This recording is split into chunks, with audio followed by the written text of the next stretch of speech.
maxamed waxa uu ii qaaday gurigiisa oo saaran xeebta waqooyi ee magaalada Durban.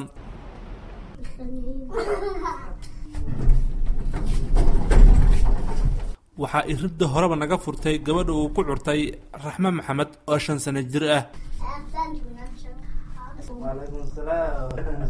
waxa ay fadhiga kula daahaysay walaalkeed ka yar Xamza oo 3 sano jir ah.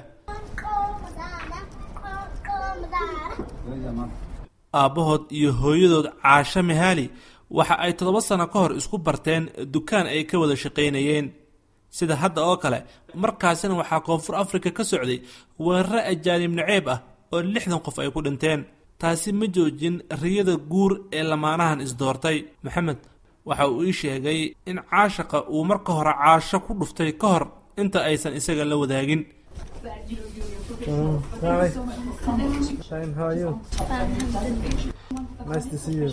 markii ay Caasho nagu soo biirtay iyadoo wada cabitaan misana labis islaami ah xiran ayaan weydiiyay sida ay ku timid in caashaq ay u qaado wiil ajnabi ah oo dalkeeda martay uu ahaa. The first time I saw him I like him and I love the way in. aragtida horeba jacayl ayaan u qaaday maxamed. dukaanka ayaan iskala shaqaynaynay. waa nin xurmad badan, howlkarna ah. waxaan istusay inuu ka duwan yahay ragga qabiilkayga Suluu. jacayl ayaan u qaaday waana la wadaagay. markiiba wuu iga aqbalay waana isguursanay ilaa iyo haddana maasha Allah waxaan nahay qoys farxad ku wada nool. Still now mashallah we are staying together.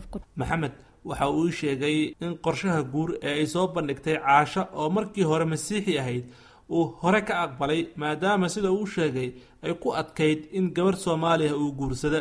macnaha kharash ahaan de lacag ama wadankii laga keeno oo kharash badan oo wadankii laga keeno gabadha Soomaalida ama mid inta joogtaba la raadsado oo la yiraahdo aanu iskuursano. markaas kharash bay u baahan tahay iyadoo waa qof soo shaqo tagay sida adiga oo kale oo waalidkeedii dadkoodii soo dirsadeen. gabadhan aan markaas baranay diinta islaamka ugu yeeray waa iga aqbashay waana nikaxsaday diinta islaamka si sharci islaamka ku guursaday. dhowrkii sane ee ay la nooleed maxamed Caasho waxa ay sheegtay inay u bogtay dhaqanka iyo diinta Soomaalidana intii ay aragtay ay soo dhaweeyeen. I like them and now I take them my. aad ayaan u jeclahay Soomaalida. waxaan u arkaa in ay yihiin walaalahay. aad ayay ii qadariyaan marka ay i arkaan. marka aan Soomaalida dhex joogo waxaan isku arkaa sida anigoo guriga cideena joogo oo kale. maxamed ha shaqayn aniga ku shaqaynayo ayuu yiri. fiicnaan intaas dhan ma taalo dalkan. ragga iyo dumarka labadaba waa in ay shaqeeyaan. They want the women and the men must go and work. maxamed waxa uu weli ka shaqeeyaa dukaankii ay marwadiisa isku barteen. waxa ay ii sheegeen inay aad uga xun yihiin weerarada ajaanib naceebka ah ee guurkoodii ay la kowsadeen welina si goosgoos ah u socdo. balse waxa ay qabaan in isguursiga dadka maxalliga ah iyo ajaanibta sida Zuluuga iyo Soomaaliga ay gacan ka geysan karta isfahan iyo wada noolaansho dadka maxalliga iyo ajaanibta dhexmara.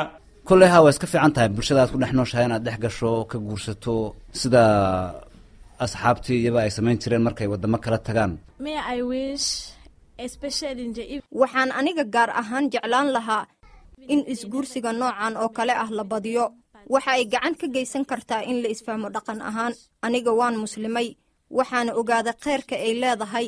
inkastoo aan Suluu ahay haddana qof ajnabi ah ayaan isku arkaa. marka ma jecli dagaalka ajaanib naceebka ah runtii. and there's no need. I don't like when they fighting.